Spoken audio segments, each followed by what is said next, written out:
New at 10, recreational cannabis isn't legal in Texas, but attitudes on it could be evolving. Recent legislation moving through the Texas House would reduce penalties for possession. Another bill would make it legal for Texans under the age of 21. That's right. ABC Big Two's Mike Maroney gives us a look at how legalized cannabis can affect things right here in West Texas. He takes us to Hobbs, New Mexico, where recreational cannabis was legalized just last summer. Here's this special report. This is an ABC Big 2 News special report. Leaders in Hobbs tell me that legalized recreational marijuana has been a mixed bag for the New Mexico community, bringing with it both opportunity and some new problems. But they also say that at the end of the day, they were committed to following the law, and they think opinions on legalized cannabis should be made by the individual. I think it's been a little bit good and a little bit bad. Of course, right now, I think we have 18 cannabis dispensaries in our community, and of course, that's created some new jobs. Hobbs Mayor Sam Cobb says there's no denying the impact recreational marijuana has made on the city coffers, with the city estimating $620,000 in annual tax revenue generated from cannabis sales. That money goes into our general fund. We have not earmarked it for any particular purpose, but we're watching to see what those impacts might be in terms of law enforcement, some of those types of things. So we're tracking it to see what's going on and where the positive and the negative impacts may occur. But when it comes to the economic impact of legalized marijuana, that's still being figured out. The Hobbs Chamber of Commerce declined to comment on this story. And the mayor says that while there's no denying that recreational cannabis has brought a lot of visitors to Hobbs, he also says he is not hearing about them from businesses in other industries. I don't think I have had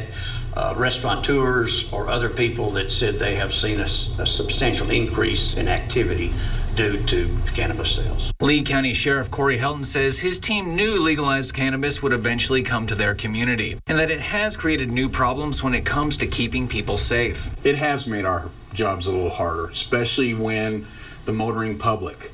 There's no quick scientific way to determine somebody's intoxication on marijuana like alcohol in the breath test. And the sheriff and the mayor also say marijuana making its way into local schools has become a bigger issue since legalization. We've seen issues with it in the schools with kids.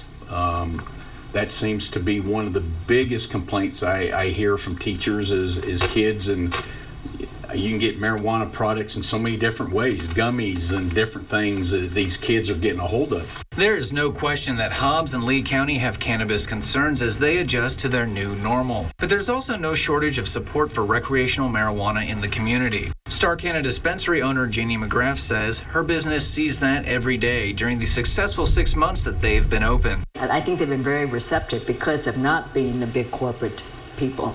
And we try to price it correctly also for the people.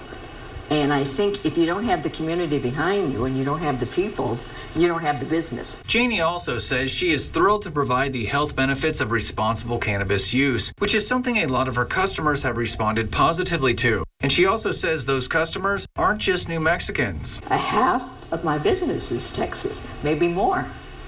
But I also depend on my locals here. But yes, the Texans come all the time, and they all say they wish it would go legal in Texas. And Janie also says that she thinks legalized cannabis is the right move for Texas if done properly.